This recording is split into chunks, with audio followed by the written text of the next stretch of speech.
Are rotary engines rubbish, and do they have no place under the bonnet of your car? These are the questions we're looking to answer on today's episode of 0 to 60. That's right, and we're test driving the RX-8 behind me today, so let's see how good it is. As you can see, 20-year-old car and looks like new. I love the suicide doors. Great front end. And interior. I love this car. Been wanting to drive it for a while. This is a 2005. The model ran from 2003 to 2012. But to look at it, it still looks like it was designed last week. Incredible to look at. I'm impressed. Already. The steering is lovely. And that's one thing I have read about these. The actual steering input is just fantastic. It really is. It's a different feel on old cars, isn't it? It is. You know my affinity for 90s cars. I know this is a 2005 car, but this feels like a 90s car. But the look is definitely newer. We then got to the most important part of the test. Go. Go. Still revving. Wow. Oh my goodness. I have not been in a car like this in 15 years. That puts a smile on your face. That went above 8,000 revs there. You can tell. It goes on, but yeah, that was different. That was different. Fielding seemed to be getting a bit of a taste for the right-hand pedal. Wow. I don't just dare even go any more than that. That's 6,500 revs in third, and it just takes off like a train. We've been in a lot of fast cars, but this feels different, doesn't it? It does. It's the first time either of us have been in a rotary engine car, isn't it? Yeah, it is. Never driven one. And, my expectations were, I don't know, because I've never driven a car that is completely different to a normal combustion engine vehicle. Andy Wilkes then started his lecture on the history of Mazda rotary engines. So Mazda are the manufacturer that really picked up on the rotary engine the most. Rotary wankel engine, insert your own joke there. We won't do it, you can. But developed by Phoenix Wankel in the 50s, I think, and then wasn't used in a Mazda car until the late 60s, which was the Cosmos Sport, which was quite an unattractive car, actually. That was the first one it was used in. Mazda have used it in so many of their cars since. In the 70s, they had the RX-3 and the RX-4, really sporty looking cars. Then there was the hideous RX-5.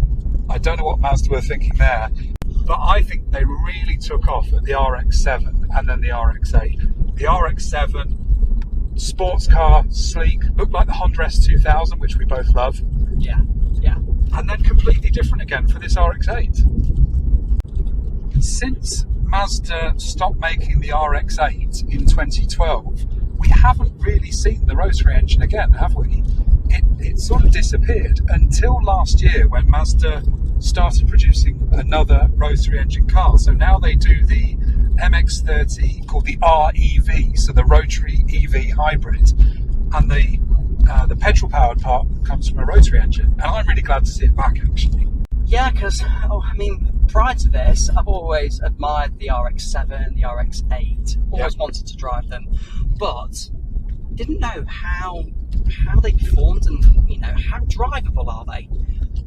And in all fairness, going through this little country village, it's very drivable. It's not clunky. You'd never know it was 19 years old. You really wouldn't. No.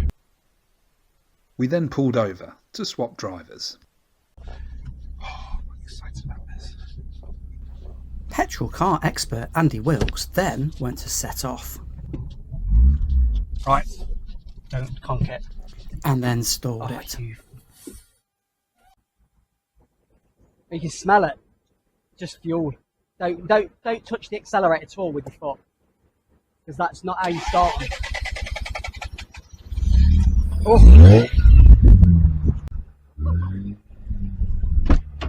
Right. Give Give it some revs is the fucking answer, isn't it? God, I didn't want to rev it too high, but the answer is rev it. Right, what is it? A tick over now. Okay, my turn to drive. That was exciting just as a passenger, so driving the car, this is exciting. I love this in the older cars. The gear changes are a little bit clunky. I quite like that. But it's really positive. You know you're in the gear. Yes, there's no getting the wrong gear in this. Our legendary patience was then tested. Why is there so many people on the road? How inconsiderate. It's Sunday. Get away. Right, we're turning left here. And let's go for it into second. And we're going.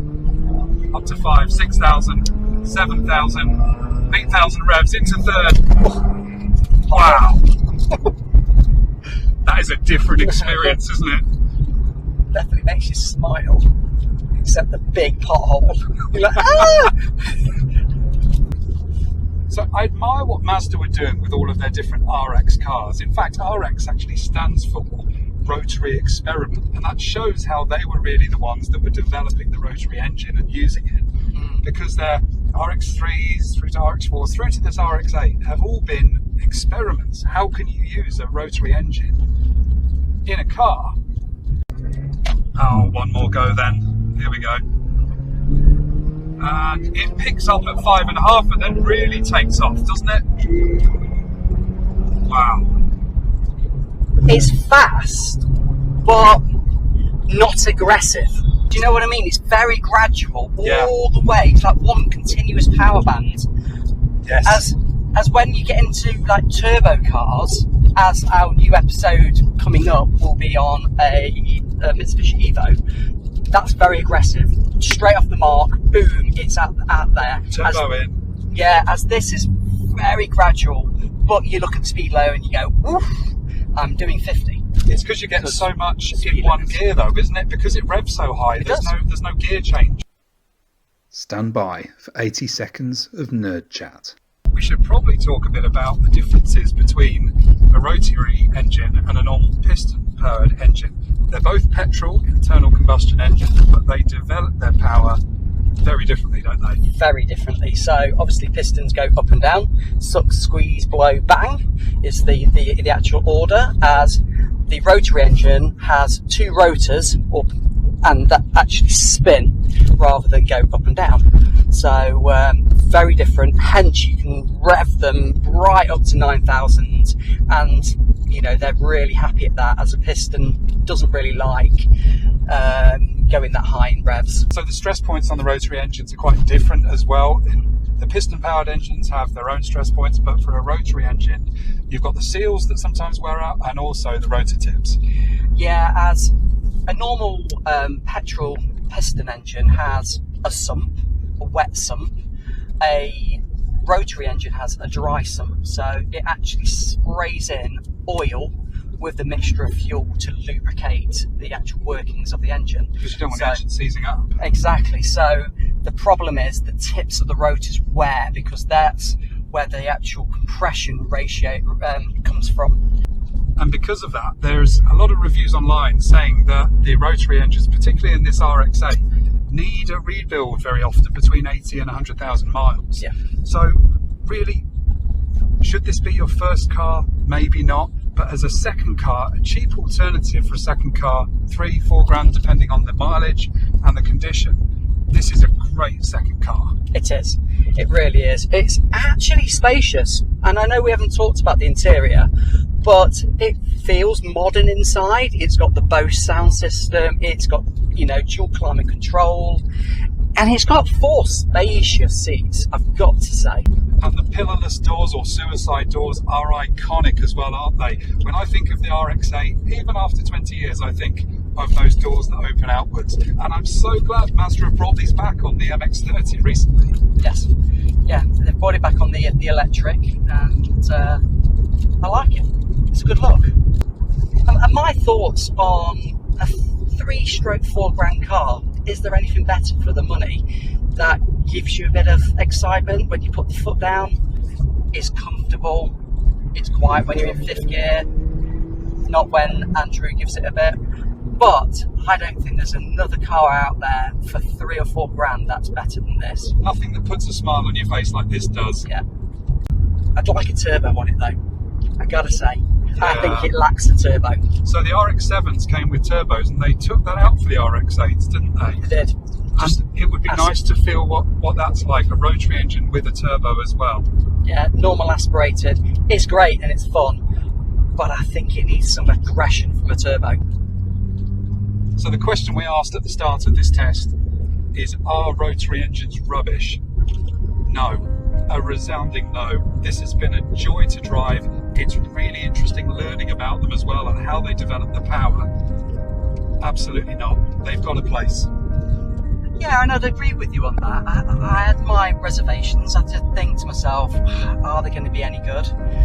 And because I've heard some horror stories where, you know, they flood really easy, you can't switch them off and stuff like that. And to be quite honest, we found today that Andy's first go out in it, he managed to stall it, and it did take a few minutes to get it started, but it wasn't an inconvenience. So I would say drivability in this is fantastic. Just love it. You know, it's smooth.